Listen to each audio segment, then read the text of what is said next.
What's going on, guys? Alex here with 814 EDC, and today I'm ready to do my full review on the Bestechman Goodboy. So this is a knife that I've had in for a couple months now, and I am ready to do my full review on it. However, over those couple months, I did not have this knife intact for the entire time of me owning this knife. So I ordered it back in, let me check here. I'm on YouTube Studio. It's been quite a while. It's been at least a couple months. Yeah, so September 26th. It is now December 12th. So September to October. It's been 3 months basically. 2.5 months since I've got this knife in. So it is very well overdue. I apologize about that. However, like I said, I really have not had this knife, fully intact the entire time that I've owned it. And that is because the original version that I had of this, or original knife, which I still have, had the button lock fail. I was just fidgeting with it one day, and the whole button lock apparatus just popped out of the housing, and it was, down for the count. Well, that happened right around the time of me getting married, and I was just very, very busy, so I let the knife sit basically in my knife case for a month or so. And after we got back from our honeymoon and kind of got back into the rigmarole of life, I was like, I need to figure out what the heck's wrong with this knife, because I'd like to get it back up and running and be able to carry it and use it and get my review filmed on it. So I asked in the group chat that I'm in, the YouTuber group chat that I'm in on Instagram, and because I know a couple of those guys had, nose is very itchy today, I apologize. A couple of them in the group chat had Goodboys also fail with their button lock. So they were like, yeah, just reach out to Bestechman and they'll send you a new one. So I reached out to them.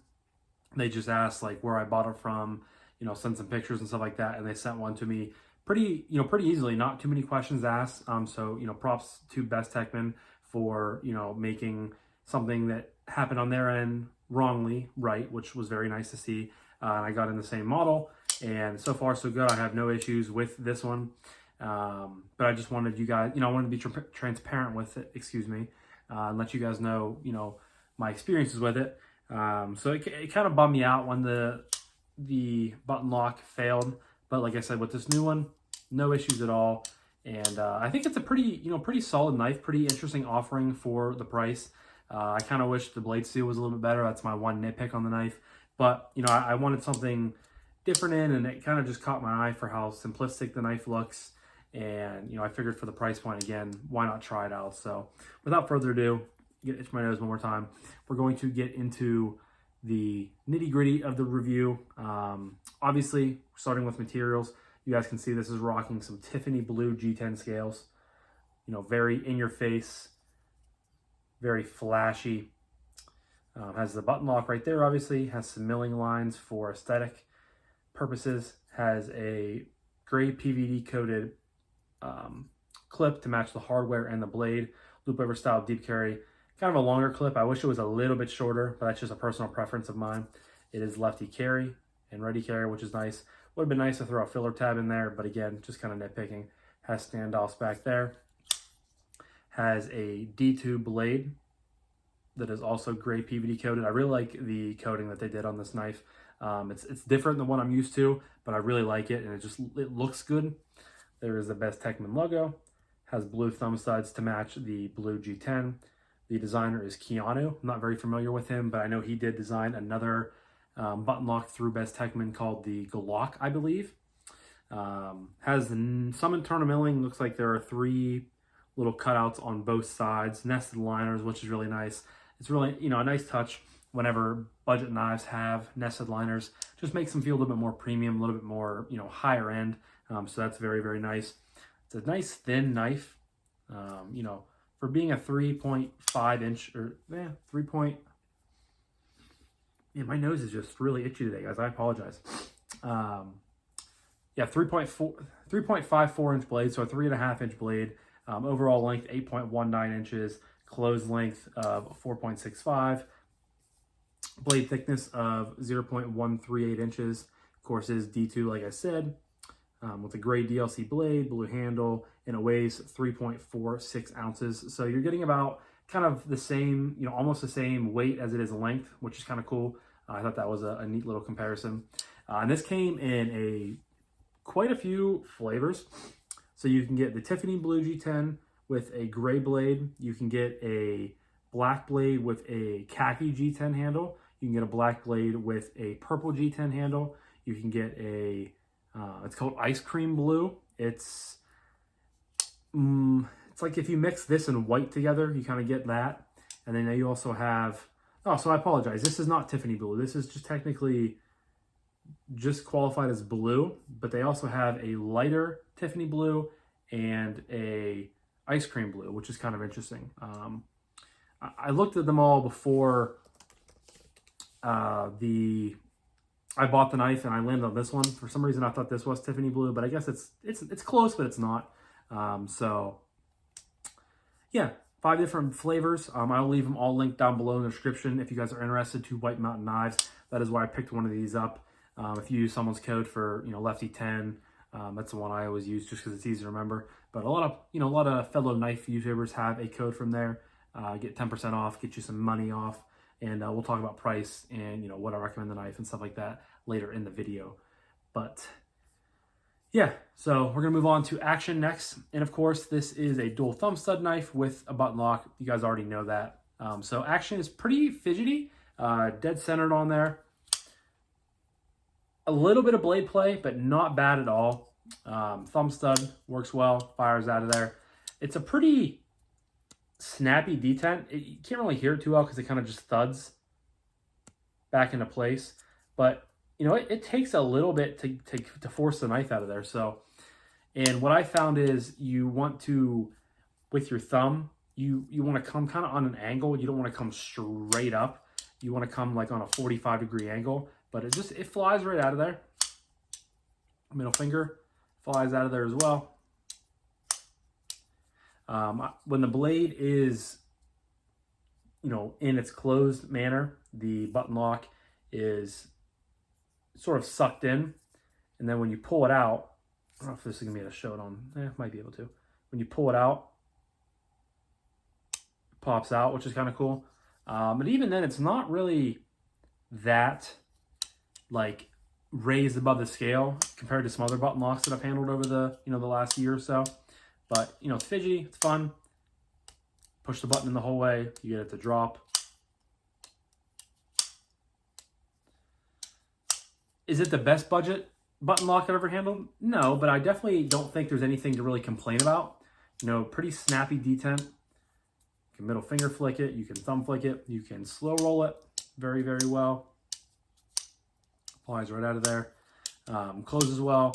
So again, like there's nothing really that I can complain about too much with it. It's not, doesn't feel like a premium knife. No, but I think it's very well adequate, for the price you're paying for it. It's fun. You can flick it well. You only have the flipper, the thumb studs. So you don't have a flipper tab. You don't have a front flipper. It's just some nice thumb flicking and middle finger flicking action. Locked up pretty tight. And again, you just kind of have to, each button lock is different in its own way. I don't want to say that, to me, any two button locks no two button locks are the same. They're all a little bit different in their own way. You can even take multiples of this knife and it's probably going to feel a little bit different just because, with spring pressure and spring tension and everything that goes into, how a button lock works. I feel like they're all tuned just a little bit differently. So I feel like they're all a little bit different in their own way and they're all not the same. I'm gonna Dr. Pepper here. So yeah, no complaints at all. It's fidgety, it's snappy, gets that good drop shot action. And once you play with it a little bit and get used to it, it's pretty fun to play with. I'll give it that. So no complaints at all on the action. But next up, we're going to talk about ergos. And this is a big knife. Like I said, overall length, I believe, was 8.19 inches. Blade length of 3.54 inches. But it's pretty simple design. No real crazy thing going on here. You pretty much have a straight line from this tip of the blade whole way back. It swells a little bit here and it tapers off, but I mean, it's a pretty gradual, it's not like super ramped up or anything like that. And then down here, it swells in the middle, gets skinny towards this nice natural restriction point. You can use this little area as a choil here. Not the most comfortable, and I would definitely be careful if you're, doing cutting like this. I would be very, very, careful and not really super jagged around with it. But you can use it. But the primary way, honestly, for me is just right here. Pointer finger goes around the, restriction point area. The rest of my fingers follow suit. There is some jimping on the knife itself, kind of some micro jimping, and you also have jimping on the G10. Your thumb can either land back here, can land out on the blade, or it can land out even further. Really good, nice, and comfortable for doing push cuts. The nose is coming back to haunt me with the itching, but a pinch grip works really well. Just drop down and cut through things. You have to watch out for button locks though. When you're doing pinch grips, you don't want to accidentally close the knife on yourself and then have it, cut, cut yourself. But the pot clip, is nice and pretty flush to the scales. So you're not really getting, unless you have huge meat hands, you're not really getting on that clip too much where the hot spot can occur, which is nice. So it's pretty minimalistic there. And of course you can switch it over for lefty carry if you want. The G10 is nicely done, has a good feeling to it. These grooves, they're not the most aggressive, but they definitely add a little bit, I guess, when you're gripped in. Your fingers kind of fall right on them. So they add a little bit of texture, but I think they're more so from an aesthetic standpoint. But choked up, again, you just have to be very comfortable because you are pretty much on the edge of that blade. So you have to be, very, very cautious if you're cutting through things. Know that you're that close to the blade. Reverse hammer grip. If you're going to be doing some 7-Eleven gas station knife fights over Slurpees with Kevin, you can definitely do that. Nice area back here to land on to, stab through. But yeah, nicely rounded and contoured in all the right areas. Again, nested liners, so you don't have to deal with proud liners. Overall, it's a pretty solidly comfortable knife.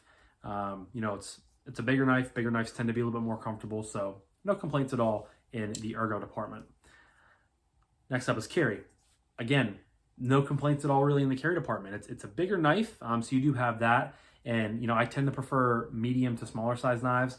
So this is a little bit bigger of a knife for me, but I got used to it pretty quickly. The pot clip works really well. You have a nice amount of retention. If I can show you guys right there. Goes to the butt end of the knife, and you can switch it over lefty like I've stated multiple times before. So it drops down in your pocket. You have nothing but, rounded and contoured edges. You do have a little bit jimping right here, but it's not, not aggressive enough to risk, going down for anything and pulling the knife up out of your pocket.